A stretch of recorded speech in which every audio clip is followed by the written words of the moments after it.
Gil, você gravou... Maria Amélia, Nara, Sandra e Ana. Gil, Beijo. você gravou no seu computador ou no... Na nuvem, na nuvem. Ah, tá bom. Então, eu estou fazendo isso também. Então, bom dia. Bem-vindos à mesa, a primeira, né, mesa desse nosso evento. E eu já passo para a nossa querida Nara, para ela já conduzir, fazer a apresentação. Tá bom, Nara? Obrigada. Okay. Bom dia a todos.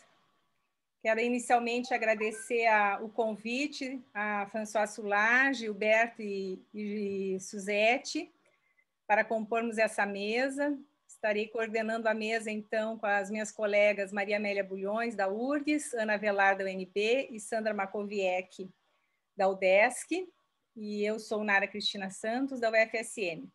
Eu vou pedir para que cada uma das minhas colegas se apresente na hora da sua fala, e a dinâmica agora dessa primeira mesa vai ser, então, a apresentação de 15 minutos de cada uma de nós, e depois nós abrimos, então, para a discussão. As perguntas podem ser enviadas pelo chat. Ok, meninas? Maria Amélia, podemos começar contigo? Sim, bom dia a todos. É um prazer estar aqui com vocês. Eu gostaria de parabenizar os organizadores pelo trabalho, por essa excelente organização que eu já vi na programação, ao François Soulard pela coordenação e também pela palestra que eu acabei de assistir, muito interessante, adorei. Bom, agradeço a Suzete e ao Gilberto, né, também pelo convite e pelo prazer de estar aqui com vocês, com esses colegas que a gente conhece e ver a atualidade das suas reflexões, fazer trocas, eu acho que são momentos bem importantes. Eu vou cuidar aqui a minha contagem do tempo, são 11h05, como disse a Suzete, que estamos começando com 5 minutos para receber a todos, e eu também tentando me ater, então, ao tema proposto, eu gostaria de começar a minha comunicação com uma frase do Tício Escobar, e que eu acho que também reporta muitas questões que foram colocadas pelos Soulages. A frase do Tício está na sua última obra, Aura Latente, o seu último livro publicado agora em 2021. E ele diz assim: todos os futuros são contingentes, devem ser conquistados a cada caso.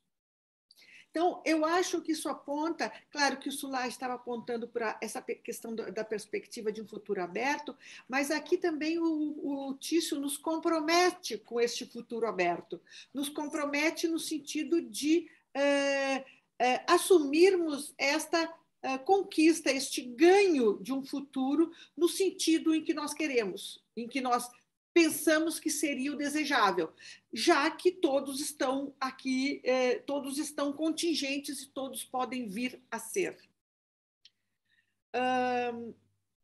A Nara pediu que cada um se apresentasse. Eu acho que eu não vou fazer grandes apresentações, no sentido que, bom, ela já colocou que eu sou da URGS, trabalho no programa de pós-graduação em artes visuais, mas o que me interessa, talvez, me apresentar é que eu venho trabalhando há um largo tempo com arte internet.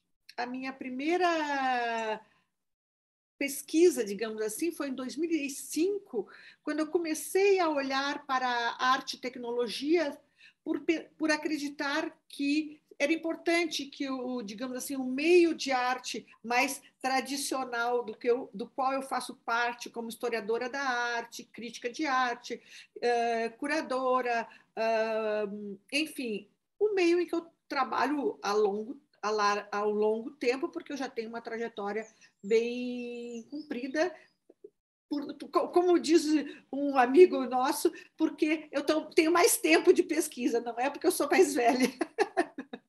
Mas, enfim, eu sou das veteranas e venho trabalhando, mas então, ou seja, eu já vivi esse meio há bastante tempo e via um certo, digamos assim, desinteresse ou um certo fechar de olhos para o que estava acontecendo em termos de tecnologias digitais, da presença e da incorporação das tecnologias digitais no campo das artes visuais. Então, eu comecei pesquisando, assim, em geral, sobre tecnologias digitais, e no meio disto eu descobri a web art e passei a me interessar muito por esse tema, e coloquei o meu primeiro blog no ar, que era um blog da pesquisa, que era o Territorialidade Territoriality, onde eu me dediquei à web ou net art, e onde tem, assim, ele é uma espécie de depositário da pesquisa, um banco de dados da pesquisa com trabalhos de web art. Bom, a partir disso, esse blog foi colocado no ar em 2007, eu fui levando o trabalho, publiquei o livro Web Art Poéticas do Território, e, mais recentemente, há 5 anos, eu ampliei digamos assim, o espectro do meu objeto de pesquisa de internet, de web net art para arte e internet no Brasil. Ou seja, eu fechei o escopo espacial e abri a perspectiva de abordagem, que não é mais sobre só o web art, mas eu estou pensando a questão da relação com a internet em geral. Acho que em 2020, final de janeiro de 2020, eu estava com um livro pronto para publicar sobre arte e internet no Brasil, fruto dessa pesquisa de 5 anos. Mas, com a pandemia, eu segurei, porque eu disse, está tudo mudando. Eu vi que as mudanças estavam assim galopantes, e a internet, que eu percebia com uma certa, digamos, resistência do meio de arte em relação a ela, de repente se tornou como disse o Sulages, o quarto mosqueteiro, no sentido que estava possibilitando todas as nossas conexões. Eu não tenho uma visão totalmente, digamos assim, positiva e até, de certa forma, utópica da internet. Eu vejo a internet com uma série de problemas, e no livro, inclusive, eu tento discutir essas problemáticas, mas eu acho que, frente à pandemia, a internet se colocou como o grande, digamos, espaço e meio de conexão para as artes visuais. Então, eu acho que se alterou muito o panorama, e eu tenho me dedicado, então, assim, nos 2 últimos anos, a mais observar e refletir sobre este desenvolvimento, essa acelerada introdução e expansão uma ideia de aceleração e expansão da internet no campo das artes visuais. Foram muitas as experiências, muitas os projetos, enfim, muita coisa aconteceu. E eu vou puxar, assim, nesta fala, eu teria muito para falar, eu tenho falado bastante sobre essa questão da internet, mas para essa mesa, pensando que eu estaria com a Sandra, que trabalha em museus, a Ana, que tem uma experiência também de museu, eu achei que seria legal focar mais na questão dos museus. Escolhi, assim, história da arte, pensando o museu ou as instituições museológicas como um espaço importante do sistema da arte. Outra coisa que talvez seria importante destacar na minha trajetória é a minha, digamos assim, minha postura intelectual de trabalhar desde os anos 80, na minha dissertação de mestrado, em 90, na minha dissertação na tese de doutorado, sobre sistema da arte. E trabalhar, então, numa perspectiva, uma abordagem sistêmica, né, do campo da arte. E é nessa perspectiva, então, que eu trabalho e é nessa perspectiva que eu estou, digamos assim, apontando aqui as questões. Então, eu gostaria de comentar como eu penso as instituições museológicas com um papel muito importante, principalmente na arte contemporânea, onde existem assim uma produção muito muitas vezes imaterial, trabalhando com pressupostos novos. O museu, então, passa a ser um espaço de legitimação, de acolhimento, de difusão, e praticamente tudo que se faz como arte precisa desse espaço de reconhecimento, esse espaço de legitimação e esse espaço de difusão. Então, por isso que eu estou focando aqui na questão do museu. E eu gostaria de trazer uma pesquisa do ICOM, feita em 2021, em que, durante a pandemia, foi realizada uma entrevistas com 4.210 pessoas em 412 cidades. 69,8% foram capitais e 75% desse total foram capitais do Sudeste. Sobre o que eles pensavam para o futuro dos museus. Então, pensando nessa perspectiva do futuro que estamos abordando nesse evento. E a resposta entre os funcionários sobre o futuro dos museus pós-pandemia apontou para para os termos inclusivo, humano e digital, enquanto que o público aponta para acessível, aberto, interativo, inclusivo, inspirador e digital. Destaco aqui que o digital e o inclusivo aparecem como respostas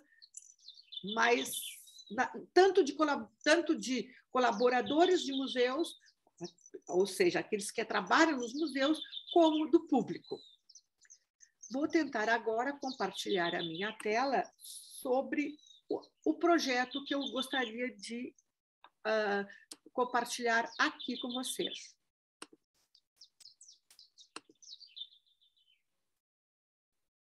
Vamos ver se eu consigo.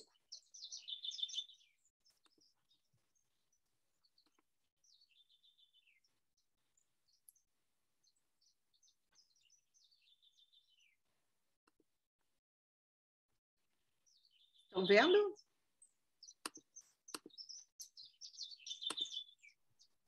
Ainda não, Maria Amélia. Ainda não. Você tem que dividir a tela, Suzete. Você tem que liberar a tela para todo mundo. Mas está liberada. Ah, já está? Então, desculpa. Olha, eu pedi aqui compartilhar tela, compartilhar. Mas você põe tela inteira. Você pôs tela inteira? Não apareceu tela inteira. Compartilhe sua tela, abrir preferências. Agora foi. Foi. Foi? Foi. Estão vendo a tela do MAC? Ainda não. Apareceu outra tela na frente. Você tem que colocar a sua tela primeiro. Não, a minha tela é essa aqui. Não estamos vendo a sua tela. Eu fui testar para ver se o compartilhamento estava funcionando. Eu coloquei a minha. O meu está também funcionando. Eu estou vendo aqui o meu, consigo compartilhar também. Eu vou ser sincera, eu sou pouco usuária Maria Amélia, quer me passar teu PDF no chat, no WhatsApp? Eu vou passar no chat o link, porque eu estou abrindo,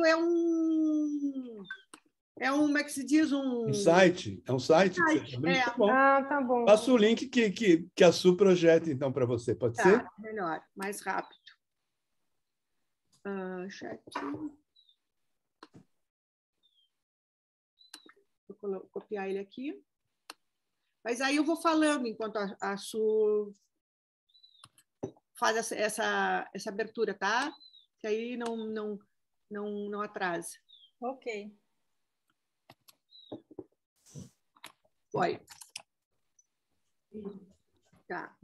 Bom, daí eu continuo aqui a minha fala. Então, assim, por que eu estou querendo compartilhar este projeto? Porque é um projeto bem importante nesse sentido de instituição, de museu.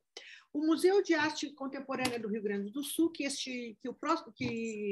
agora em 2022 completa 30 anos, ele desenvolveu um projeto para a catalogação do seu acervo, para fazer o primeiro catálogo geral de obras do acervo.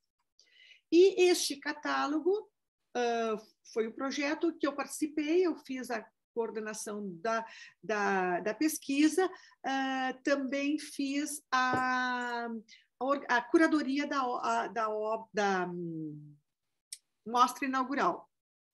O que teve de especial? Este projeto ele já estava pronto, ele foi feito em 2019, 18, 19, por aí. Ele iria ser uma exposição física e um catálogo impresso. Mas ainda não tinha sido aprovado. Quando entrou a Lei Aldir Blanc, nós postulamos pela Lei Aldir Blanc e ele foi aprovado.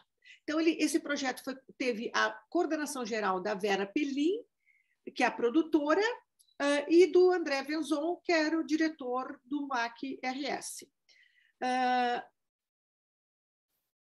A pandemia, ela nos trouxe, como eu digo, muitos problemas, mas também nos trouxe algumas oportunidades.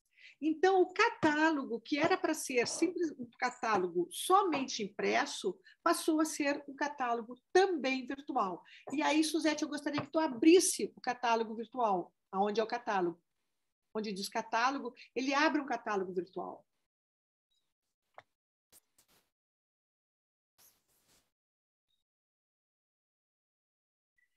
Eu gostaria de comentar assim, que também para nós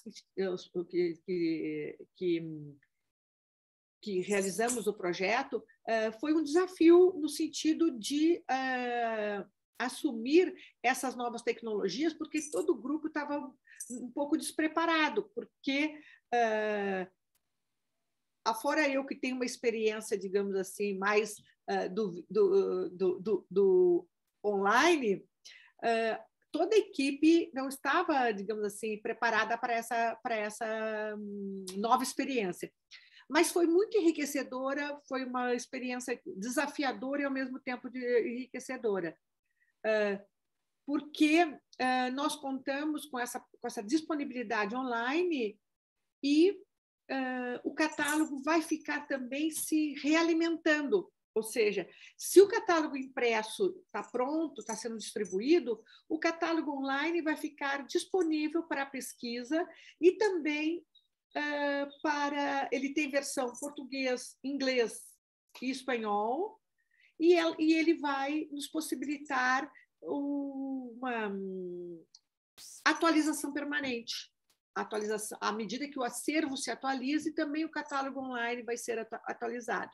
Então, esta possibilidade nos foi disponibilizada, digamos, por essa versão online. Então, eu acho que foi um grande ganho, né, para o projeto. Para fazer esse trabalho, além da catalogação das obras, especificamente, eu desenvolvi um texto onde há um estudo da penetração da arte contemporânea no Rio Grande do Sul, também um estudo um pequeno resumo histórico do museu dentro deste panorama dessa arte contemporânea, porque eu considero que a entrada da arte contemporânea no Rio Grande do Sul, o MAC-RS teve um papel muito importante, juntamente com o programa de pós-graduação em artes visuais da URGS e a Bienal Mercosul. Foram os 3 tripés que deram subsídio para a entrada e fortalecimento da arte contemporânea no Rio Grande do Sul. E, além disso, então, também tivemos... Suzete, tu pode passar para a exposição? Bom, aí também eu analiso nesse texto, então, um pouco o histórico do museu e também a coleção, como se constituiu a coleção e como é que ela, de certa forma, o que ela expressa. A exposição tem um vídeo. Então, foi o outro nosso desafio, foi montar um vídeo que desse conta. É só para vocês saberem, não precisa nem botar som. A ideia é divulgar esse projeto e colocar ao acesso de todos, então também uma espécie de visita à exposição, em que a gente também fala um pouco do projeto e tem todas as obras todas que estão na exposição, que é uma seleção da coleção, são 70 obras de 70 artistas, e que vão, digamos assim, dar mostrar um pouco da importância, da qualidade e do perfil deste museu, desse acervo, digamos assim. Né? Então, eu acho que nesse sentido, este projeto teve um grande ganho, tanto na exposição, tanto no próprio catálogo como na exposição. Eu só vou deixar mais um pouquinho, dar uma geral da exposição, e depois, assim, eu vou finalizar a minha fala.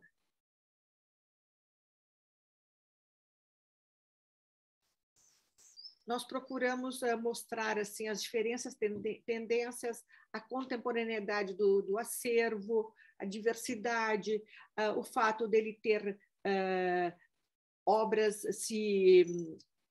de várias tendências, várias, digamos assim, categorias artísticas, né? Instalação, vídeo, um acervo grande de vídeo, gravuras, pinturas, fotografia, foto performance, vídeo performance, enfim, essa diversidade que a gente tentou trazer, também uma diversidade racial e étnica, como é que se diz? Étnica e de gênero. Então, nós tivemos presença de mulheres, tentamos assim fazer um pouco essa multiplicidade indígena, negros, enfim, na coleção. Eu encerro por aqui, então, pensando então no futuro também desta nossa ação de historiadores da arte, críticos de arte, no uso dessas ferramentas para tornar mais plural, mais diversa e mais democrática a vivência das artes visuais, porque eu acho que esse tipo de experiência que nós tivemos com a colocação do acervo abre para novos públicos em diferentes espaços geográficos e também de diferentes estratos e origens que normalmente muitas vezes não têm acesso a a experiência da visita e da presença com as obras. Eu não estou dizendo que seja substituto, mas eu acho que é uma possibilidade de expansão. A minha ideia é que minha ideia, ou pelo menos a minha esperança, é que suscite o desejo de mais pessoas quererem visitar museus. Obrigada. Ok, Maria Amélia, muito obrigada. Excelente a tua contribuição. E seguimos agora, então, comigo, né? Lembrando aos que entraram depois que as perguntas a gente deixará para o final, e já podem ser feitas de qualquer maneira ali no chat. Eu vou compartilhar, então, a minha tela com vocês.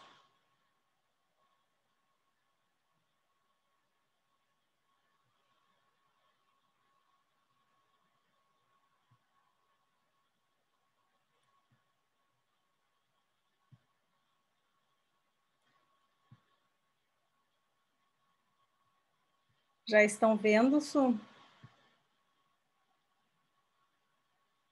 Sim. Ok. Só que aqui começamos pelo fim, né? Só um pouquinho. Vou fazer o que não se deve fazer aqui. Do fim para o começo. Vamos lá. Então, eu me chamo Nara Cristina Santos, sou professora da Universidade Federal de Santa Maria, atuando na área das artes visuais e no programa de pós-graduação em artes visuais, desde 93. E pesquiso na área de arte e tecnologia desde 95 com mestrado, depois 2004 com doutorado. Fui mestranda e doutoranda na URGS, fiz o meu sanduíche com o Soulage na França em 2001 e depois fiz um pós-doc no Rio, também na área de História, Teoria e Crítica, voltado então para esse enfoque, né, de arte e tecnologia. Tenho trabalhado mais com artistas, né, e com curadorias de exposição.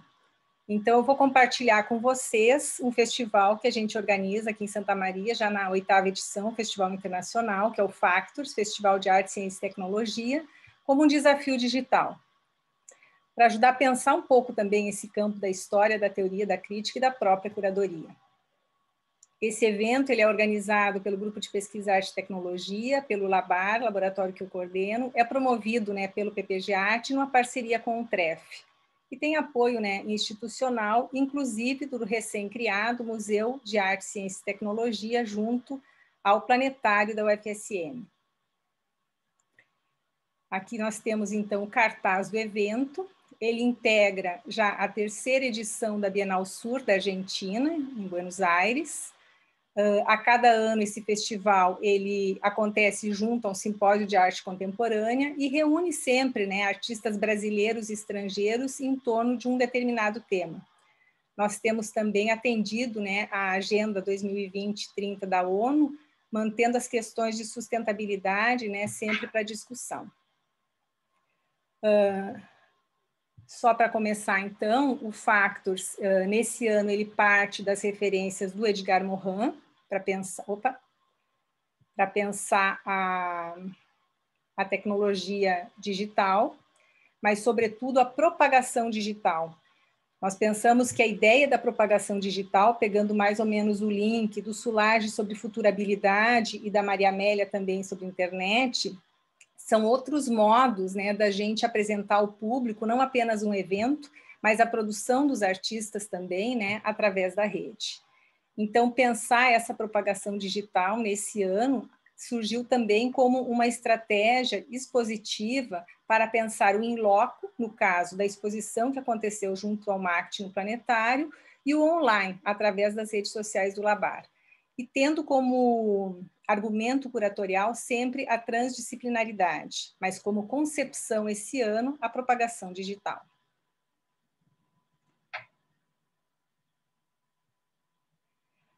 Essa publicação do Edgar Morin, né, É Hora de Mudarmos de Via, as lições do coronavírus, foi aquela, né, que nos permitiu entender um pouco esse conceito de desafio digital, mas, sobretudo, de propagação digital. Então, o autor diz, né, que os dispositivos digitais eles são, ao mesmo tempo, instrumentos de liberdade e instrumentos de servidão, né? Também uma livre expressão que vai da criatividade ao delírio. Essas questões, elas não são caras no campo da cultura e, sobretudo, né, no campo das artes visuais, no contexto da arte contemporânea e dentro das diferentes tendências da arte contemporânea, onde entendemos que a produção em arte e tecnologia, seja eletrônica, digital ou computacional, né, pertence. Os dispositivos digitais, também para o Morin, como a internet, a inteligência artificial, eles são meios que tendem a transformar-se em fins ou a estar a serviço de poderes controladores e não controlados. E nesse sentido, de que modo, né, nós podemos fazer parte desse contexto, colaborando para que a cultura tenha a sua liberdade também de manifestação. Então, eu trouxe esses 2 parágrafos, né, para compartilhar com vocês, mais especificamente, o que seriam, então, essas 4 questões, né, que surgem do parágrafo anterior.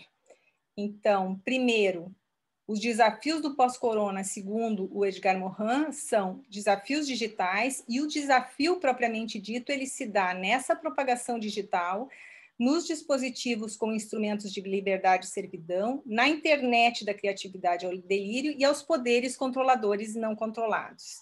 Então, quando ele propõe mudarmos de via, né, nós pensamos que essa mudança ela poderia se dar nessa ideia de uma propagação digital do in loco ao online. Sim, porque trabalhamos também, né, o digital in loco.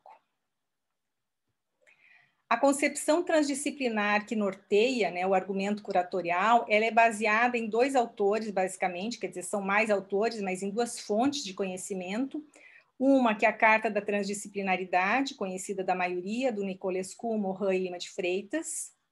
Aí trago um artigo para vocês, que é o 5º, a visão transdisciplinar é deliberadamente aberta, na medida em que ela ultrapassa o domínio das ciências exatas pelo seu diálogo com as ciências humanas e também com a arte. Então, é uma fonte, uma referência importante para discutirmos transdisciplinaridade nos projetos do Factors e que, na verdade, remontam, né, um trabalho iniciado por mim e pela Maria Rosa lá em 2010, 2011, com o projeto do Museu Arte, Ciência e Tecnologia. Então, a transdisciplinaridade ela sempre esteve, né, intrínseca nos nossos projetos e nas nossas questões de pesquisa. Depois, mais recente, num evento que organizamos ano passado junto ao CapSprint, nos aproximamos então de uma outra autora, que é a Zoe Capola, que ela trata então com outros colegas sobre o fato de que explorar a transdisciplinaridade na arte e nas ciências levanta questões sobre os aspectos epistemológicos inerentes ao cruzamento das ciências com as artes. O que é interessante nessa postura dela é que é uma postura de cientista, onde uma das perguntas é exatamente estranha. Os artistas também enfrentam paradigmas de seu tempo? Quer dizer assim, é óbvio que enfrentamos, né? Não seriam só os cientistas a enfrentar. Então, temos aí também questões para pensar a transdisciplinaridade, né, de um outro enfoque, que não das ciências humanas, que é o caso da Carta da Transdisciplinaridade. Então, para que a gente tenha mais ou menos uma ideia dessa proposta. O argumento curatorial do Factors 8.0, propagação digital do in-loco online, então, ele se apresenta como um desafio da pandemia, né, que contagia a realização do evento. Ele acontece, né, como propagação digital com ênfase nas estratégias de exibição in-loco e online, na tensão entre esses diferentes espaços, que geram, então, novas dimensões, e também a exposição ela vai acontecer, então, no espaço in loco do MACT, que absorve e provoca novas reverberações no espaço online do Instagram, que nós já usamos no evento do ano passado. Nesse contexto, então, os artistas que foram convidados foram para trabalhar com produções em vídeo, pensando que nós gostaríamos de exibir obras, né, não documentos de obras, e o que foi possível, felizmente, e todos eles também trabalhando com questões em torno, né, da água e da sustentabilidade. Aliás, me desculpe, da água e sustentabilidade do 7º Factors, do desafio digital, da propagação digital, né, da 8ª edição. A espacialidade rompida, então, reconfigurada e vulnerável, adquire outras dimensões políticas, estéticas e ecológicas. Essa ideia do ecológico também sempre acaba reverberando nas questões, né, de sustentabilidade.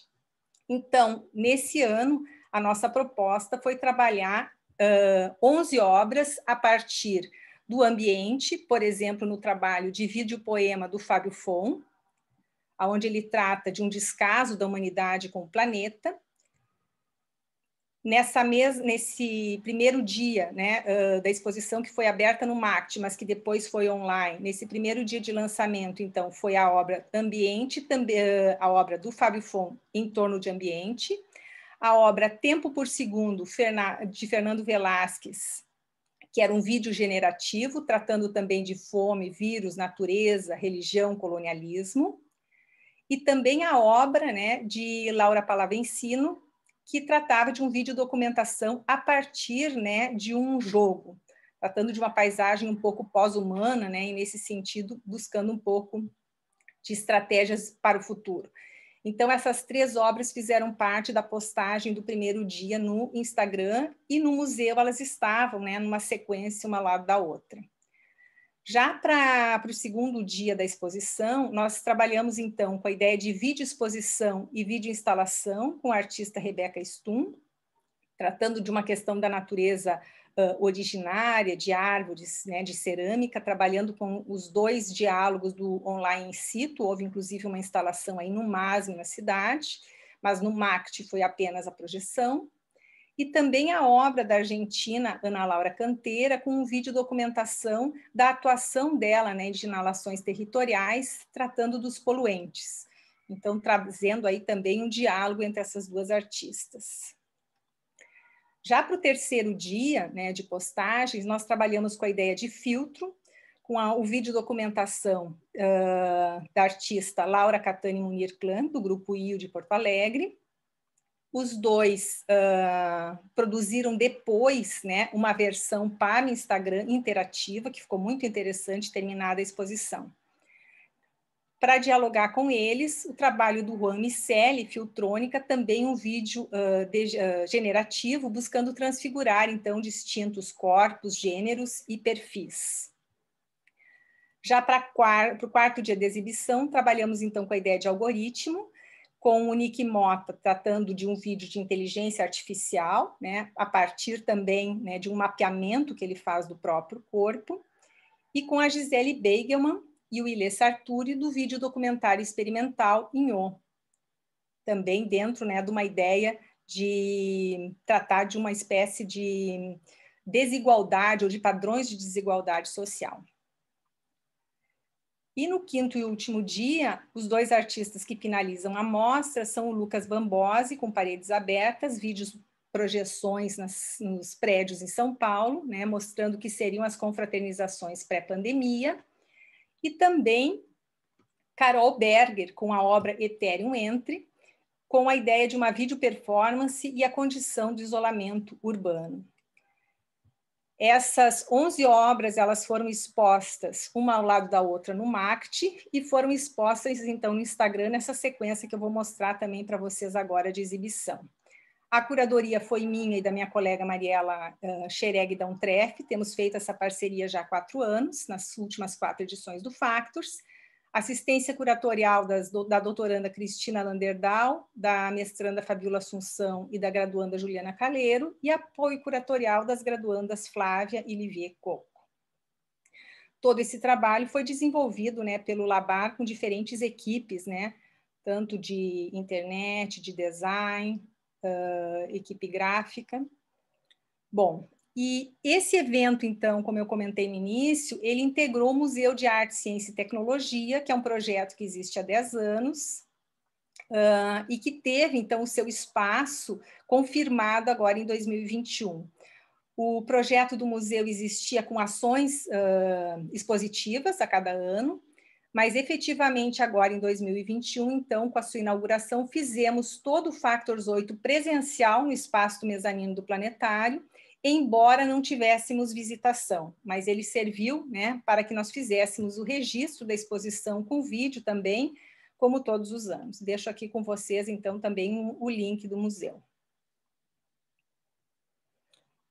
O evento ele integra a Bienal Sur da Argentina, pensando sempre, né, nesse deslocamento de local para global, né, ou do local como global. A estratégia dessa Bienal é sempre partir de Buenos Aires, quilômetro zero, então com o redimensionamento que eles fizeram, nós passamos a ser o quilômetro 696 a partir desse ano. E é bastante interessante fazer parte dessa estratégia, né, tentacular da Bienal Sur, porque envolve países do mundo inteiro, né, e dá também uma visibilidade, né, para essa produção que, embora aconteça em Santa Maria, né, é uma produção internacional. Para que vocês tenham uma ideia da entrada do planetário, a nossa faixa ali do Factors, 8 é Bienal Sur, um convite que tínhamos, então, né, no dia 18 de agosto desse ano. Aqui é a entrada de toda a parte que é escura do museu. Temos uma ala que é branca e uma ala que é preta. E aqui uma ideia dessa exposição que aconteceu e das projeções, né, nessa forma circular das paredes do mezanino.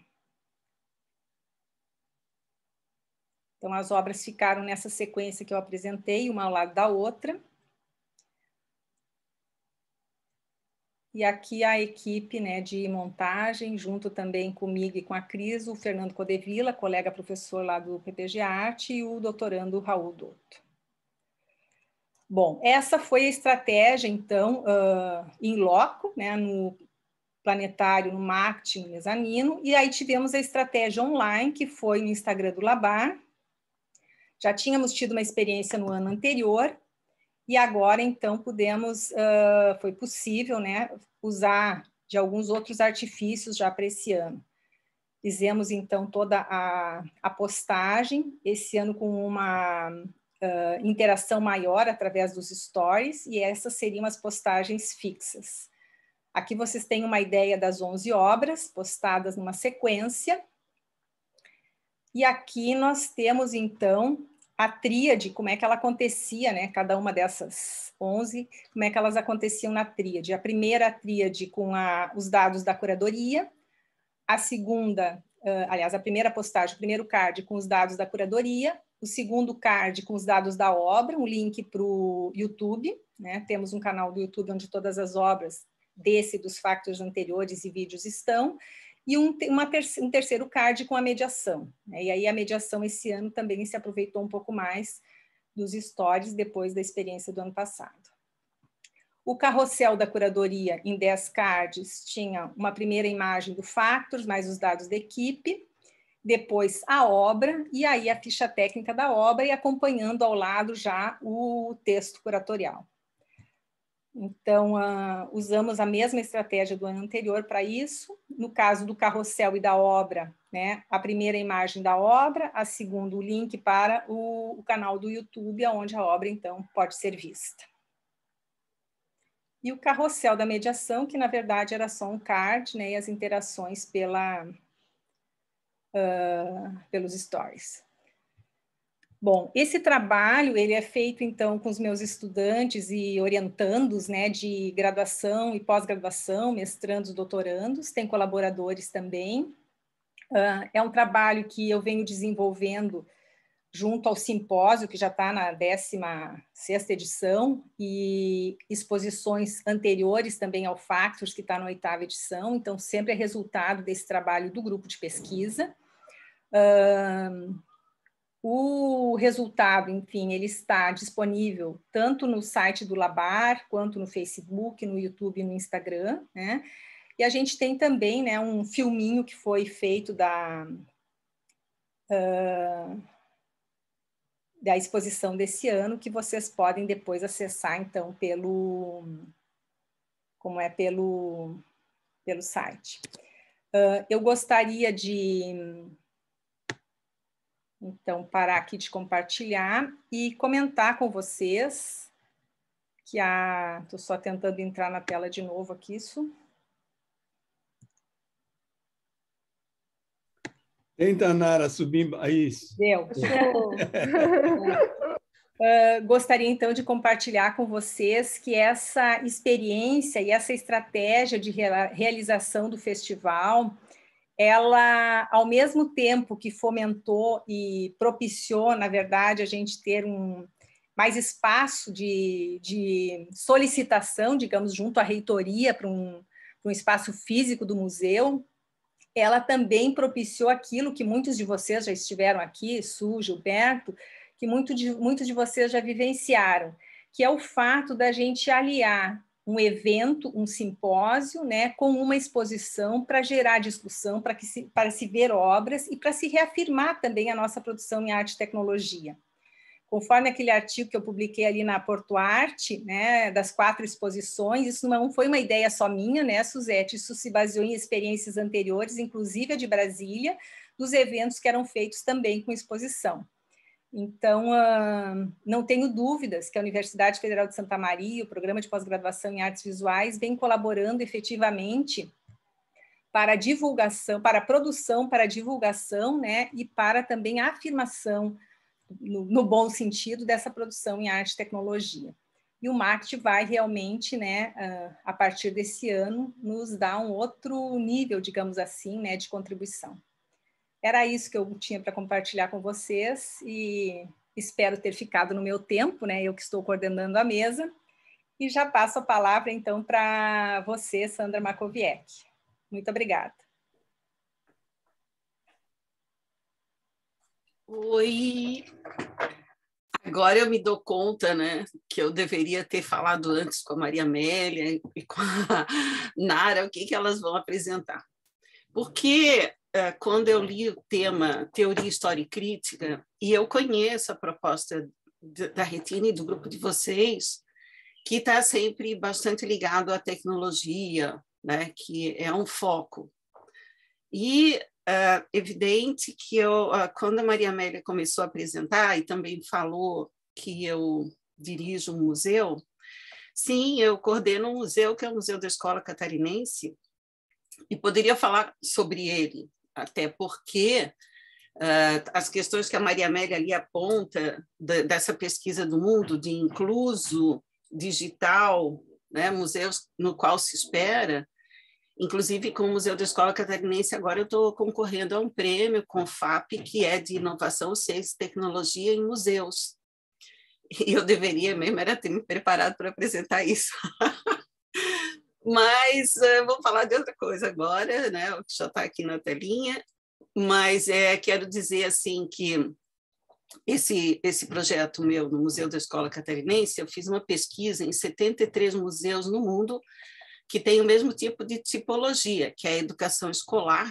No Brasil só tem 6, e dos 6, digamos, nenhum completo, o mais completo é o primeiro de Minas e o nosso. E em termos de tour virtual e de programação digital e inclusiva, o nosso é o mais completo do mundo.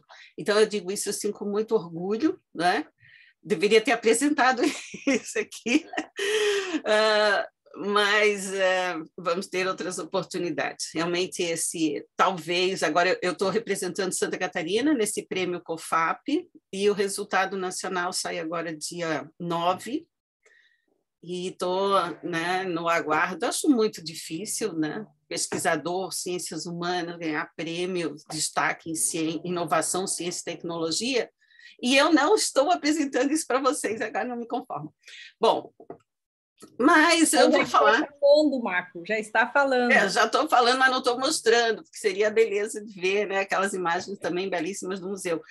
Mas também o que eu vou apresentar tem um quê de contraponto, não contraponto, mas, assim, como eu sou professora de teoria, estética, história da arte, também ver como que a gente lida com o passado e presente, né, o tempo todo, que tem sido, assim, 2 linhas minhas de trabalho. Uma, eu pesquiso muito Santa Catarina e a produção do que se faz aqui, e a outra linha minha de trabalho é muito textos que explorem metodologia e epistemologia na história da arte.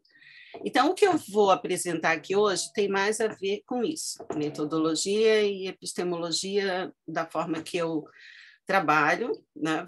Vou aqui iniciar o compartilhamento de tela.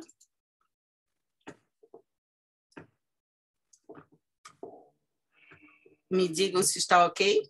Sim, perfeito. Certo. Então, aqui o nosso grupo de hoje, né? E tem alguns textos que eu só botei para me lembrar a sequência. O que eu quero dizer aqui não é para vocês lerem nada, mas é lembrar que se somos alguma coisa nesse domínio da ciência e da filosofia, a gente deve também à tradição. E eu tenho ressaltado muito isso, porque percebo uma certa resistência hoje também dos alunos e nos próprios programas de entender como trazer essa tradição para o terreno do contemporâneo. E eu inicio com essa imagem aqui que eu adoro, né? Que mostra essa frase destaque. Vocês estão vendo aqui essa placa que diz o seguinte: ó tempo voraz, e tu, idade invejosa, destróis tudo. Então, eu venho aqui como assim, o que é um ponto de resistência, né? Nos estudos da história da arte, tais como a gente entende, mesmo que considerando todas as questões atuais de decolonialidade, que eu aceito e que eu compreendo, mas eu também quero defender aqui o meu direito de estudar o que eu gosto. Não só eu, como todos os historiadores da arte ou estudantes e pesquisadores.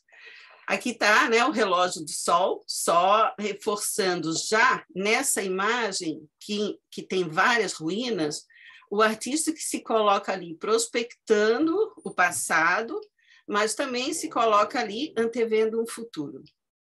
Gosto muito de analisar essas imagens no que elas têm a dizer, a imagem por si, né? Então, essa imagem traz para mim o olho no passado e no futuro, um inevitável prosseguir, né? Que acaba sendo um cenário retórico. Eu escolho essa imagem como um cenário retórico. Então, vou explicar aqui alguns dos meus caminhos. Primeiro, uma enorme tentação por dissecar imagens e os detalhes. Por exemplo, essa imagem que vocês estão vendo aqui, existem várias figuras, né, de imagens do Renascimento. Por que ela me encantou? Por causa da mosca. A mosca foi o que me atraiu a pesquisar essa imagem. Então, cada vez mais os detalhes me chamam mais atenção do que a obra num todo. E aí eu descobri várias imagens ao longo da história da arte, não só eu, né, quer dizer, em que a mosca é muito presente. Outra questão, temas que são caros para mim, né, e enfrentamento dessa obsessão do olhar, gosto muito de cenas intimistas, detalhes, cotidiano, escrevo sobre essas coisas, além de Santa Catarina.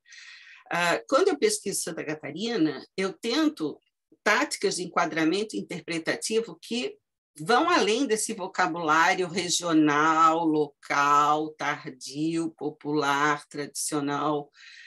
A gente estuda, no nosso grupo de pesquisa, essas imagens aqui também em Santa Catarina, relacionando com uma produção mundial, sem ficar fazendo essas distinções. É o valor da imagem por si. Né? Mas tem uma paixão enorme por cenários intimistas. Quando eu vejo um, eu também estou escrevendo sobre eles. Assim como eu adoro o São Jerônimo.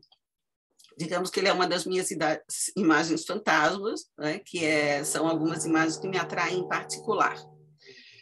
Outra forma de trabalhar são os textos dos historiadores e seus diferentes regimes de verdade. Quando nós entramos nos historiadores da arte, por exemplo, essa imagem do Vermeer tem duas leituras fantásticas, uma da Svetlana Alpers e outra do Didier Huberman.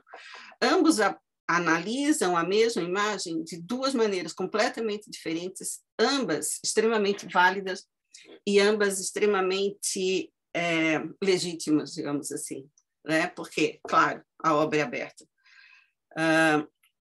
Então, outra questão que está muito na minha forma de teoria crítica e história é acreditar na ontologia. Para mim, a arte se vale por si, a imagem por si, antes de um tema. E aí eu vou explicar. Às vezes, nas pós-graduações, as crianças chegam assim, eu quero estudar a violência contra a mulher. Eu disse, bom, não estou num programa de sociologia, não estou num programa de ciências sociais, então me diz, que artistas você quer explorar no tema da violência da mulher? Não sei ainda, vou pesquisar sempre. Eu não oriento isso. Por quê? Porque eu quero que me tragam artistas, e a obra em si é que vai me dar o tema, e não vir com um tema posto, né? Ou, quero estudar arte ambiental, tá? Que artistas. Então, essa ontologia da arte é uma coisa que eu defendo abertamente também. Preciso sentir que a obra me chama, busco o transcendente, né, de imanente basta a vida. Quer ver aquelas exposições que a gente vai e que tem um golfinho assim, ou uma baleia soltando água, né? Aí aquilo é um vídeo. Assim, gente, isso basta o Discovery Channel, eu não preciso disso, né? É muito imanente, é tão dado, tão absoluto, que não abre as questões para pensamento. Então, outra questão assim que eu trabalho muito é que eu me volto cada vez mais aos historiadores da arte, e aí também como posição assumida, né? Na contramão desse momento atual, eu estou um pouco fechando as fronteiras disciplinares. Sem problema nenhum eu digo isso, porque eu continuo falando que compreendo os percursos epistemológicos e metodológicos, me baseio em filósofos, mas quando eu vou falar da imagem, O meu guia mestre assim, são os historiadores da arte, ou os filósofos que se dedicam às imagens. Por vezes, eu acho que a gente está abrindo muito mão do nosso território. E nesse lance de território, vou explicar mais adiante o que entendo por isso. E aí, novamente, né, imagens que trazem essa noção operatória, que provocam um enigma, que provocam uma leitura intervalar. A noção operatória mistura os tempos. O enigma são os espaços em que nós temos que entrar, decifrar e descobrir, compreendendo que a arte e as imagens e obras de arte, elas não são redutíveis a nada. Elas não são redutíveis a uma questão política, elas não são redutíveis a uma questão ambiental, elas não são redutíveis a um autor que eu quero colocar ali dentro. E sim, ela tem que me dizer como que eu vou enxergar naquela imagem o que me interessa. O que vai um pouco assim numa dificuldade dos alunos, por exemplo, que eles chegam, professora, tal, vou pesquisar tal coisa, que livro que a senhora indica? Eu disse assim, não, eu quero primeiro saber tudo que você está vendo nessa imagem, que aí eu vou te indicar autores, e não o contrário, não é? Então, isso ajuda muito nessa leitura intervalar. Nesse intervalo que surge o que pesquisar. Outra questão que eu brinco muito é que eu falo muito do belo e da beleza, porque ninguém mais fala do belo. No século XXI, né? Parece que falar de belo soa até agressivo. Então, eu falo do belo. Eu até brinco que sou muito generosa, né? Nas categorias estéticas, por exemplo, eu deixo o grotesco, o feio, o bizarro para os outros. Eu gosto de falar do belo, do cômico, do trágico, do sublime. É uma questão. Mas, como o próprio Sócrates dizia, o que é belo é difícil. Né? Entendo, sim, que nós temos também que assumir essas linhas de pensamento dentro das escolhas da história da arte, o que significa um respeito à liberdade de cátedra, né? De pesquisar o que quer e o que gosta, entendendo que o passado dá poder ao presente, que a gente deve partir da obra, entender as imagens e se entender com elas, né? Não é apenas interpretar. Isso exige um caminho epistemológico muito grande, entender a precedência da imagem sobre a palavra.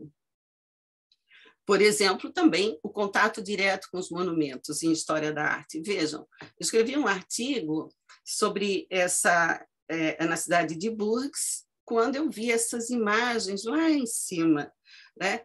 E aí, isso só acontece quando a gente entra em contato direto com os monumentos. Isso eu falo também de pesquisas, né? Pesquisas que se dão só por livro, por bibliografia, elas não permitem, a meu ver, esse contato real com a obra. E, a partir desses contatos com o monumento, por exemplo, eu fiz uma relação com um outro artigo que fala desses monges que é um trompe-l'œil nessa igreja enorme que estão perdidos aqui lá em cima da catedral. E aí é o mundo sagrado e o mundo profano na Idade Média olhando para a cidade como espetáculo, que é uma característica da cidade contemporânea, só que eles vêm lá de cima, né? Então, vou fazendo essas relações para que a gente possa compreender e entender uma decodificação minuciosa das imagens. Porque tem uma coisa que eu defendo também, é que a maior contribuição a ser difundida da história da arte para as outras áreas de conhecimento é a compreensão e a decodificação minuciosa de imagens. E isso é o nosso território, né? Nós somos especialistas nisso. Porque no mundo hoje dominado por esses espaços de representação, para que as obras de arte não caiam numa banalização, numa leitura rápida, numa apreciação efêmera, essa decodificação minuciosa de imagens é fundamental. Outro ponto cego para mim é, hoje, o que é qualidade ou excelência se tratando em obras de arte, né? A gente está num mundo que tudo vale. E acho isso também um ponto cego da nossa formação ou das coisas que nós discutimos hoje. Outra questão aqui que eu cito Tadeu Chiarelli, quando ele diz que a produção artística é boa quando, acima de tudo, diz respeito a si mesma. Bom, ele está defendendo a antologia da arte aqui, né? O resto é literatura. Questão fundamental a não se esquecer nesses tempos em que a retórica impera sobre a forma. Defendo a forma também. E que o melhor pensamento visual requer aprofundamento de repertório. Por fim, né, tenho algumas imagens aqui para mostrar, mas a função criativa, né, da figura na vida da civilização. Por que criamos imagens, o que esperamos dela e de que nos tem servido ao longo da história? A imagem é centrífuga e ela é vertiginosa, e que o passado é algo relativo. A história contemporânea, não contemporânea, se torna contemporânea no momento em que um interesse no presente nos leva a investigar esse passado, e esse passado se torna presente. Por exemplo, eu estive em 2019 na cidade de Perúdia. Eu fui fotografar o Oratório de São Bernardino para um artigo, quer dizer, não fui só para isso, mas, entre outros objetivos, um artigo para a revista Modos. E lá fotografei a fachada, fotografei tudo, e por acaso fotografei esse gonfalone que vocês estão vendo aqui. Mas eu não dei a mínima para ele, eu nem olhei para ele, eu fotografei assim, sabe, tem tanta obra de arte, né? Tu vai lá, tchum, tchum, bem assim, porque eu estava concentrada nas imagens do Agostinho di Duccio, que era escultura. Pois bem, deixei. Quando cheguei em casa, comecei a preparar o artigo, eu vi, começou o Covid, né? Isso foi em abril, eu fui olhar essas imagens em abril de 2020, sim. Meu Deus, é a peste. E aí, bom, eu estou escrevendo um artigo agora sobre a peste, baseada nos gonfalones do Benedetto. Eu jamais iria olhar para isso. Se nós não tivéssemos vivenciado a peste, né, no mundo inteiro. Então, por isso que eu digo que esse passado é uma coisa muito relativa, porque no momento em que eu me interessei por isso, passou a ser presente. E a força da imagem e tudo que ela diz é fantástica. Não só estou estudando agora o Benedetto Bonfigli, como outros gonfalones. Esses gonfalones eram painéis que eles levavam pelas ruas em procissões para exortar o mal, a peste e etc.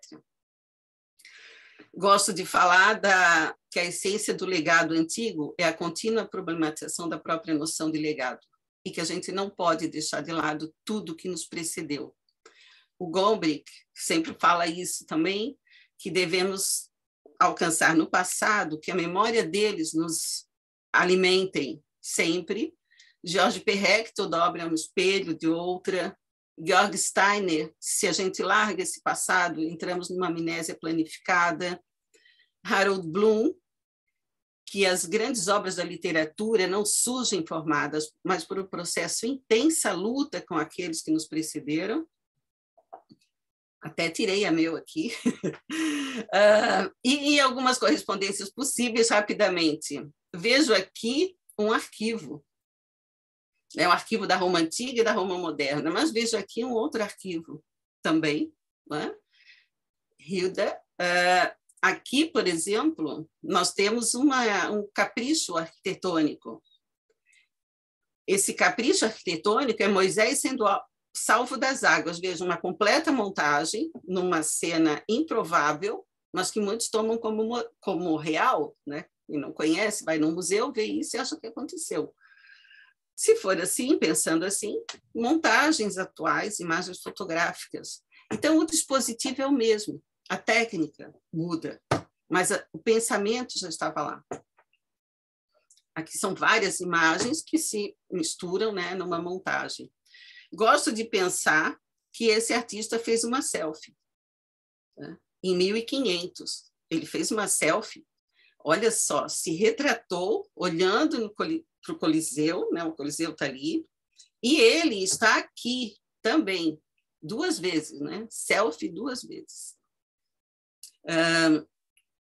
E aí vou passar rapidamente o Ai Weiwei, só com imagem mesmo, para vocês perceberem o quanto de passado tem nessa odisseia tão contemporânea. Né? Então, nossa, vejam aqui essas cenas que, evidentemente, nos levam para toda uma história clássica, Grécia, Roma, e o passado presente revisitado em imagens clássicas da história da arte, imagens de comoção humana, imagens do movimento, das sensações e das emoções que fazem parte, né, da natureza em vários ambientes, comparando aqui, por exemplo, olha o gesto, né, que aqui está se falando de uma sobrevivência de um patos do gesto, o gesto da agressão. A cabeça de Orfeu, adoro ver essa cabeça aqui, né? Vejam como ela estava lá em Ai Weiwei e está aqui em várias obras e em várias imagens ao longo da história da arte, essa cabeça, Judite e Holofernes, né, aparece. Então, o Ai Weiwei, nesse painel, é uma enorme lição de história da arte. Vejam a presença da ninfa, né? Também aparece aqui esse gesto do proteger e carregar,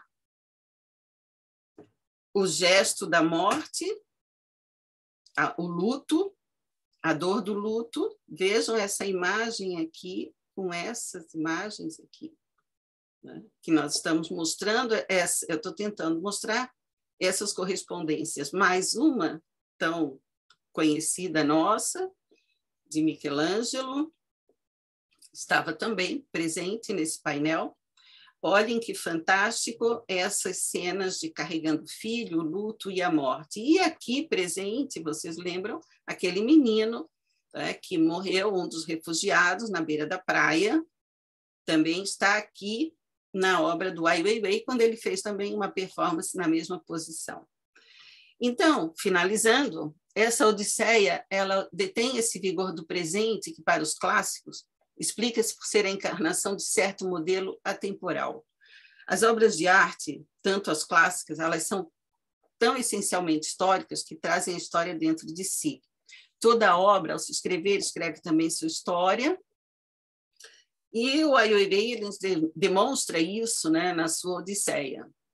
A importância de se estudar a história da arte e como potencializar um objeto, uma ideia, devolvendo potências a ela.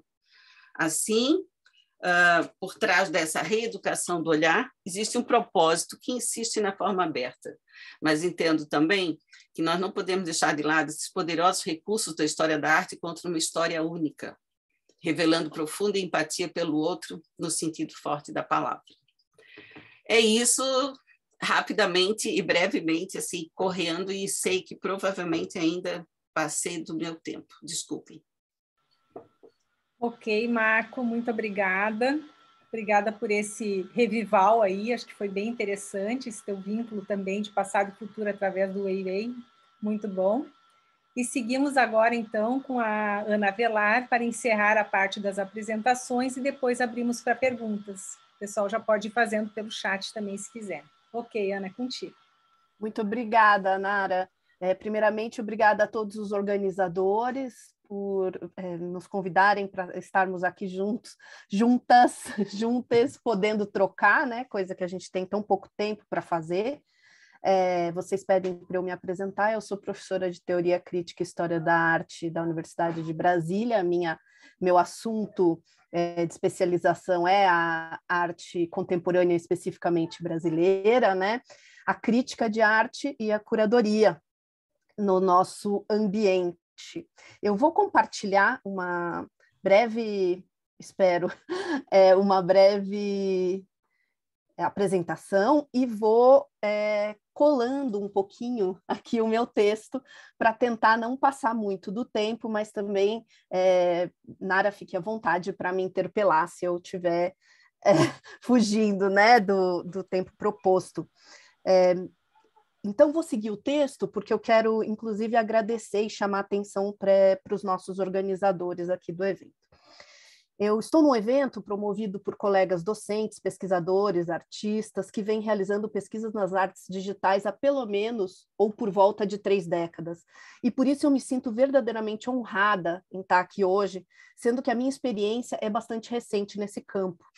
O título da minha fala, né, é Curadoria Digital Urgente, uma experiência pandêmica, mas poderia também ser sobre como o digital salvou uma coleção universitária do esquecimento no momento mesmo em que ela nascia.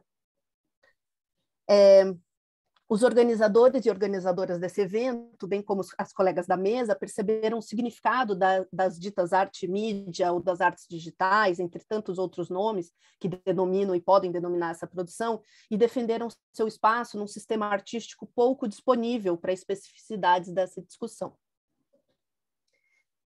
Eles e elas bem sabem que a pandemia de Covid-19, ocasionando o isolamento social, impulsionou um interesse nunca antes demonstrado localmente pelas artes digitais, tanto por parte de instituições, como por parte de um mercado que não via as artes digitais positivamente como produtos ideais para sua comercialização. Durante esse período, a minha experiência como curadora foi desafiada a voltar-se para as artes digitais, quando o espaço universitário de arte contemporânea no qual eu atuava foi obrigado a fechar suas portas sem data para retomar as atividades. Eu vou compartilhar com vocês um pouco dessa história de como a experiência digital transformou minha atuação curatorial. Diante dessa reviravolta inesperada, foi necessário que nós adaptássemos urgentemente o projeto curatorial para que o trabalho de constituição da coleção triangular, Arte deste Século, não perdesse seu sentido quando a exposição que apresentava a coleção fechou suas portas apenas 2 meses depois de ser inaugurada.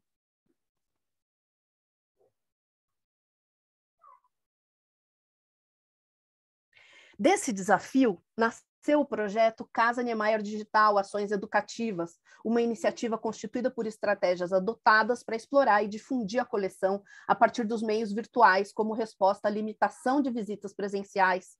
Focamos nossos esforços em ações pelas redes da casa no Instagram, Twitter e Facebook.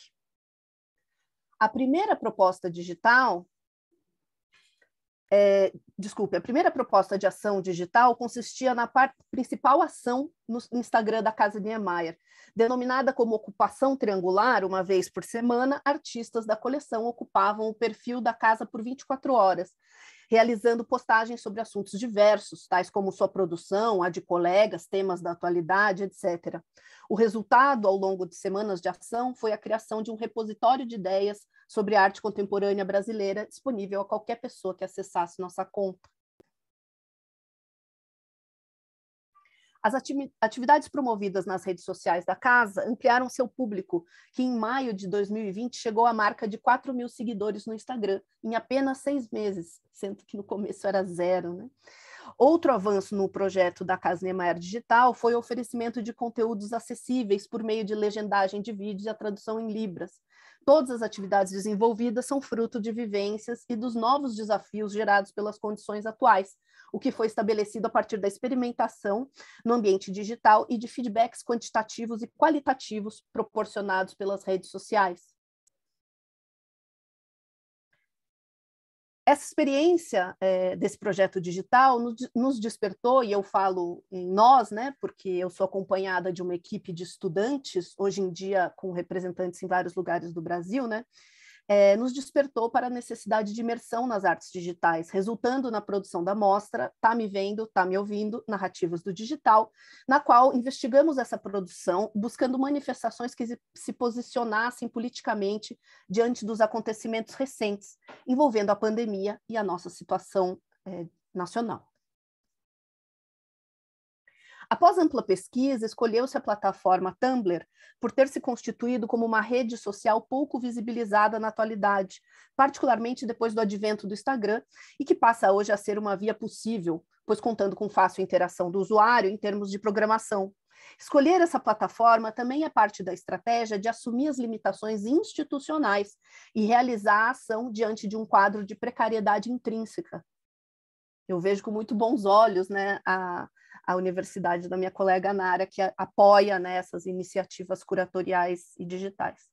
No que diz respeito à curadoria, desenvolveram-se estudos a partir das discussões que se espraiavam da videoarte, videoperformance, modelagem 3D, GIFs, ilustração digital, webcomics, intervenção digital, web art, net art, e por aí vai. Diante dessa vastidão de conteúdos artísticos constituidores das artes digitais, estabelecemos 2 parâmetros que espelhavam aquilo que defendia a própria coleção triangular: diversidade, ou 3, diversidade, representatividade e ativismo. Ou seja, a equipe passou a pesquisar artistas e coletivos que, dispondo de uma perspectiva artivista, entre aspas, compusessem um grupo significativo daquilo que se produz atualmente em termos brasileiros, sem o objetivo de mapear e esgotar as manifestações, mas atentos e atentas aos critérios de diversidade e representatividade. Em termos teóricos, 2 conceitos orientaram a exposição.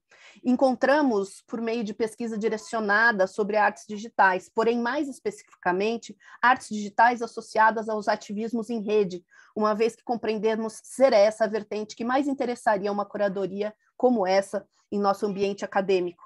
A primeira noção que nos mobilizou foi a de gambiarra, que, tendo sido explorada pela curadoria nos anos 90, altamente explorada, mais tarde passou a ser vista como um termo depreciativo dessa mesma produção. Um segundo conceito que deu lastro para a nossa exposição, e para que ela pudesse ocorrer numa rede social, e ao mesmo tempo se manter institucionalizada, foi o de arte hacker, cuja operação básica proposta, como diz o Daniel Ora, seria convocar a releitura nômade e a contrapelo do passado descartado. Diante disso, as plataformas para essa exposição foram selecionadas buscando ferramentas acessíveis a quem não domina tecnologias sofisticadas, ultrapassando assim barreiras técnicas. Pensamos em redes sociais que funcionam com qualidade por meio de celulares, por exemplo. E naquele momento ninguém na nossa equipe tinha conhecimento de programação, né? Ainda no processo de montagem da mostra, a equipe se deparou com obras de arte censuradas pelo Tumblr e pelo YouTube. Nesse caso, recentemente, inclusive, a Luísa Calegari falou sobre o episódio para um artigo que saiu na Ilustrada, né, da Folha de São Paulo. Nesse caso, a equipe curatorial optou por inserir no local da imagem ou vídeo da obra censurada um print do e-mail de aviso da derrubada do conteúdo, que é enviado pelo YouTube. A equipe da exposição também buscou meios para garantir que as obras pudessem ser acessadas pelos interessados, disponibilizando links para drives pessoais, seguindo assim a premissa de politização das redes.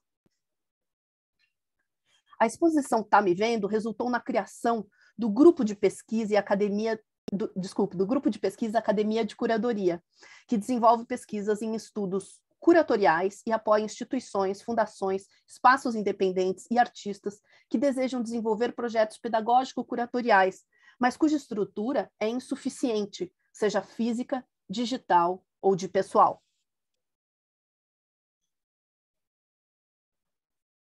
Atualmente, os nossos integrantes são acadêmicos de diferentes níveis, graduação e pós-graduação, além de pesquisadores independentes, localizados em Brasília, São Paulo, Belo Horizonte, Curitiba e Porto.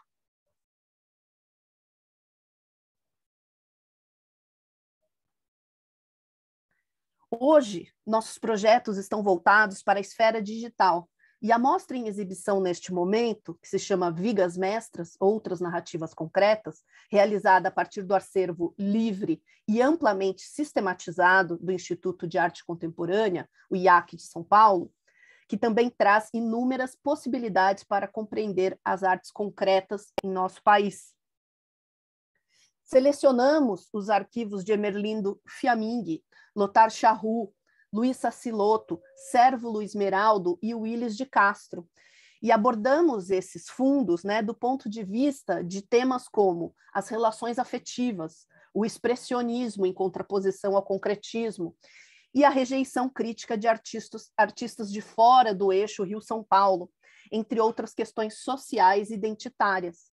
Exploramos histórias contadas pelos fundos de artistas, observando aspectos que têm sido pouco contemplados pela história da arte local no que concernem os estudos sobre os concretismos. Com o olhar voltado para a recepção crítica desses artistas, os membros da Academia de Curadoria mergulharam nos arquivos sem uma abordagem curatorial investigativa prévia.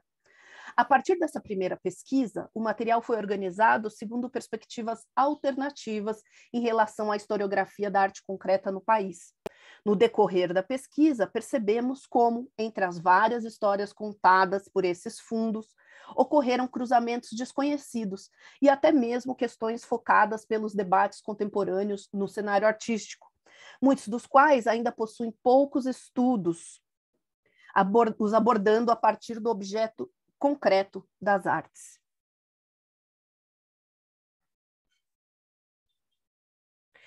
O Instituto de Arte Contemporânea, né, o IAC de São Paulo, é a primeira instituição a ter uma exposição digital com curadoria da academia. O convite partiu do IAC com o objetivo de aumentar a visibilidade de seus acervos e fundos dedicados à arte e aos artistas geométricos e concretos no Brasil. Grande parte do seu acervo é digitalizado e acessível gratuitamente, e pode ser usado por pesquisadores e pesquisadoras para utilizar, estudar, levantar as fontes primárias.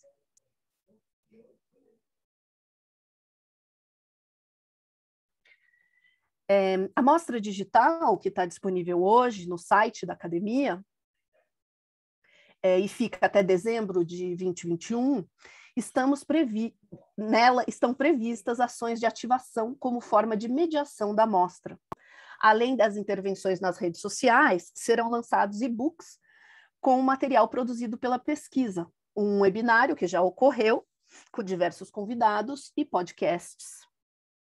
Além do IAC, a academia possui ainda 2 projetos em parceria com o Museu Nacional da República, o primeiro, né, de Brasília, para o qual está organizando uma coleção de artes digitais brasileiras, e o Museu de Arte Leopoldo Guttuso, da Universidade Federal de Pelotas, com quem deve realizar em breve uma residência artística digital internacional.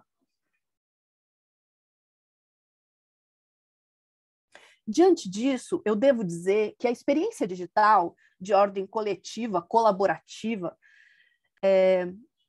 com a curadoria, né, me proporcionou um enorme desafio em termos de repensar a minha própria prática curatorial e como pesquisadora. A curadoria compartilhada se estabeleceu como meu modo central de operação, justamente porque eu trabalho com estudantes. E vocês devem ter notado, por isso que eu repito muitas vezes, né, os termos nós ou a equipe, porque é esse grupo que é o protagonista dessas ações curatoriais. Ou seja, né, a prática digital, em sua natureza colaborativa, participativa e compartilhada, me ensinou sobre as possibilidades de integração das várias vozes e como era necessário transformar o meu próprio processo como pesquisadora, como professora, como curadora e crítica, em uma via de desestabilização e de deslocamento de autoridade, né? Então, como esse trabalho de viés compartilhado e colaborativo, pelo qual as artes digitais são tão conhecidas, e também por meio do qual, né, o mercado ainda se sente muito desafiado, né, a trabalhar, nos ensinou dentro de um espaço curatorial que é pedagógico, né, afinal é isso que eu trabalho com os meus alunos, as minhas alunas, como é possível, de fato, deslocar essa autoridade curatorial, deslocar a nossa autoridade adquirida, né? Não para que ela seja diminuída, né? Não para que ela seja, como a gente vem presenciando, né, pelo governo atual, né, nesse país, não para que ela seja questionada, né, ou mesmo silenciada, mas para que nós possamos, então, produzi-la coletivamente. Eu vou parar de compartilhar, o meu recado para hoje era esse, e mais uma vez eu gostaria de agradecer à equipe organizadora do evento. Muito obrigada. Ok, Ana, muito obrigada pela participação. Ficaste no horário, sim. Vamos abrir agora, então, para perguntas, né? O pessoal pode fazer as perguntas no chat, mas também pode, né, abrir a câmera e fazer, ou mesmo não abrindo a câmera, né, Su e Gil, fazer as perguntas diretamente aqui. Sim, muito bem. Eu gostaria de agradecer imensamente cada uma das 3 colegas. Acho que tivemos, então, uma abordagem, né, que tratou da contemporaneidade de diferentes pontos, né? perpassando uma produção contemporânea vinculada a uma produção digital, mas também a uma divulgação ou uma exibição digital, né? Então, passando pelo MAC, quando começou Maria Amélia, né, uma produção contemporânea exposta em loco e que se utilizou, né, da divulgação digital e está se utilizando, né, para chegar, enfim, a um público maior. Foi também a nossa estratégia, né, pensado em loco ao online, e acreditamos que vamos, né, no ano que vem, seguir, obviamente, com o in loco, mas não abandonar o online, né, em função, né, da disseminação da informação e de atingir grandes públicos. A Sandra Marco traz a experiência do MESC, que eu acho que até ela pode falar um pouquinho mais no começo da fala dela, mas, por outro lado, também, né, traz todo um resgate desses vínculos entre presente e passado, né, e da atualização, inclusive, do passado por artistas contemporâneos como o Weiwei. Eu acho que traz uma colaboração aí bem interessante. E essa proposta, que ela, inclusive, compartilha o link agora com todos nós, né, do MESC enquanto museu digital.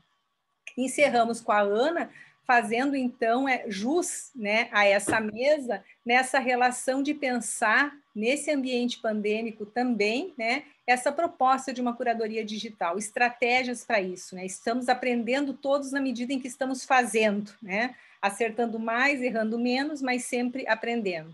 E eu acho que sim, né, Ana? Os trabalhos de nós, professoras, são trabalhos com os nossos grupos de pesquisa, com os nossos estudantes, né? Então, ao mesmo tempo que ensinamos, também aprendemos, e é o conjunto, né, essa colaboração que traz esses resultados para o ambiente universitário, né, para as nossas instituições públicas. Então, viva a cultura, viva a arte, viva a curadoria, viva a arte digital, né? Eu quero aproveitar para dar tipo parabéns, enquanto está nesse Viva Viva aí também, parabéns à mesa, Maria Amélia. Eu ia fazer um circuito em cima disso, mas a Nara ela fez, ela passou, quer dizer, muito justamente pelas quatro, né? pela Maria Amélia, você também, Nara, e a Sandra, e a Ana Cândida fechando. Acho que a mesa ela foi extremamente bonita, vocês abordaram várias questões, ou seja, de que maneira que esse digital, até pouco tempo, um patinho feio, né? Agora, né? Ele vem sendo, começa a ser, digamos, absorvido. É muito engraçado. Se a gente relembrar o começo da história de arte digital aqui no assim, Brasil e mesmo fora, eu lembro quando a gente falava de tipo computador, essas coisas todas, ou de utilizar esses outros pensamentos, o pessoal falava assim, mas que coisa, computador não sente, isso não é arte. Né? O que é o tipo digital? Eu lembro das primeiras fotos digitais, onde as pessoas falavam, mas essa foto é uma tipo porcaria, olha a qualidade de imagem, até que tudo foi se, digamos, transformando. A mesma coisa com esse próprio online, com a própria internet, né? Desde de experiências aí de tantos tempos atrás, pelo menos há mais de 20 anos, onde a gente vem discutindo né, de utilizar a rede para ela ser suporte de uma comunicação, né, o que continua sendo válido, mas você utilizar a rede para você fazer o próprio tipo de trabalho. Então, essas questões elas continuam extremamente atuais, que era discutido naquele projeto WRWT, né? Eu acho que esta mesa apresentou uma questão interessante, que é assim, porque a gente está pensando no uso do digital e da rede pelos artistas, mas eu acho que aqui apareceu essa questão que se colocou com a pandemia, não dá para negar, mas que que traz uma outra perspectiva das instituições museológicas de abordarem também o digital como um meio de trabalho, não é só pegar obras e colocar na rede. Eu acho que, assim como para os artistas, não é só pegar uma pintura e colocar na rede, é muito mais do que isso. Para os museus, para as instituições museológicas, está se colocando a mesma questão. Não é mais só pegar sua amostra física e colocar, mas também já pensar dentro de outras perspectivas e explorar as ferramentas. Eu acho que isso em relação à curadoria, não é? Fiquei a curadoria digital, né? Impressionada com a mesa, né? Pela posição, né? Assim, pelas tomadas de decisões, né? Vocês estão fazendo isso de uma maneira brilhante. Eu queria realmente parabenizar todo mundo, Muito né? lindo, Vocês, né? pesquisadoras, eu acho que a universidade tem esse espaço exatamente, né? Dar essa liberdade para a gente também articular todos esses pensamentos. Gente, Eu já acho são 12 horas e 30 minutos. Eu acho que só tem né, o pontinho que a Su levantou, que é muito bacana, e que as outras colegas brilhantemente levantaram também, que é o papel da própria, digamos, universidade nisso, que abre um espaço onde a gente pode experimentar, onde a gente pode pensar e pode tipo fazer. Então, eu acho que o fazer curatorial também, se pensar curatorial, né, o fazer museal, né, o pensar a crítica e o fazer a crítica também está sendo transformado aí por vocês. Parabéns! Mesa linda! Uhul! Posso Gente, fazer então, um último comentário? Eu sei que a gente acabou o tempo. Não, que eu queria chamar as colegas, quem sabe a gente consegue se encontrar, porque eu me sinto muito sozinha hoje. A Suzete não está mais conosco, nos abandonou, muito sozinha para pensar esse lugar da curadoria e para pensar a partir da experiência do Museu Universitário, que também é o caso da Nara, porque eu não sinto efetivamente uma compreensão para fora das artes visuais, né, gente? Uma compreensão institucional daquilo que a gente faz. E por isso não temos o apoio, porque não há uma compreensão, né? O que é que vocês fazem mesmo? Então eu queria chamar as colegas, assim, será que a gente não consegue unir esforços e fazer uma campanha, né? Inclusive chamar atenção para o quanto esse espaço universitário das artes é importantíssimo para que a gente trabalhe de maneira experimental. Porque o mercado não está interessado, né, pelas coisas que a gente faz, justamente porque a gente faz... Até por aí, eu acho que até o mercado está se revendo. Está começando. É verdade. Está todo mundo repensando isso. Fala, também. Sandra. Sandra gostaria... Só falo isso, que realmente os museus universitários têm um papel essencial, né, fundamental nisso. O Museu da Escola Catarinense é um museu universitário. Tinha uma das apresentações das imagens, nessas de tirar as 300 imagens que eu tinha colocado, uma delas era uma exposição no museu que era sobre ninfas, mas as ninfas trazidas para o cenário contemporâneo com vídeos, performance. Então, essa atualização, né, do passado está sempre presente nas questões que eu trago, mas entendo, sim, que os museus universitários são fundamentais nesse aspecto. E quero dizer, Gilberto, que se vocês já foram patinho feio, agora o patinho feio sou eu, né? Porque a história da arte recebe porrada todo dia. Então... Mas patinho feito por enquanto. Você sabe que lá no fundo todos nós somos patões e patonas bonitas. Eu acho que, na verdade, estamos todos... O importante é estabelecer esses diálogos, porque eu acho que todas as coisas que a Sandra colocou também são importantes para pensar em curadorias digitais. Eu acho que também fazem parte desse repensar. Acho que nós não podemos... Eu sempre digo, não dá para jogar fora a criança na água do banho. Era o que eu trabalhava desde o início, quando eu comecei a trabalhar com digital. Assim, porque é digital, então agora joga tudo que existe de história da arte, de estética, fora. Não é isso, gente. Eu acho que então, a colocação da Sandra foi bem importante para também retomar essas questões. Nós estamos em um constante diálogo com todo um arcabouço de conhecimentos que nós já trazemos e que não podemos jogar fora, porque... faz parte da história da humanidade, é nosso patrimônio, é eurocêntrica, como é que diz... Mas para pensar em posições decolonialistas, é preciso também se apropriar das ferramentas e dos instrumentos. Exatamente. Exatamente. Muito bom. E é a maneira da gente conseguir lidar com as nossas precariedades, né? Porque uma coisa que a gente não reclamou aqui foi da precariedade institucional, mas nesse governo... Isso vai dar outra mesa, gente. Isso vai dar outra mesa. Nós estamos aqui até as 10 da noite. Agora a meter o pau na política. Produzimos apesar da precariedade. Isso. Gente, parabéns. Parabéns, mesa. Super parabéns. Adorei estar com vocês. É sempre muito desafiador e estimulante. Parabéns. Muito obrigada. Muito obrigada. Deixa eu tirar uma foto. Deixa eu tirar uma foto. Também vou tirar, gente. Seguimos à tarde, hein, gente? Seguimos à tarde, temos uma ampla programação hoje. Estaremos lá. E depois disso tem mais 2 dias, porque acaba o Retina e começa o DAT. A gente faz uma pausa com a né, e depois a gente faz uma festa, né, Gil? Isso. O que falta é essa outra questão. Fazer uma essa festa presença digital. calorosa de todos. Podemos. Vamos fazer uma festa pelo digital menos. também. Gente, obrigado a todo Tchau. mundo. Então. Tchau. Beijo Obrigada a grande. vocês. Muito Beijo. boa, Mês. Ótima Obrigado. sequência de Tarde. Tchau. Vamos ver vocês. Obrigado. Tchau.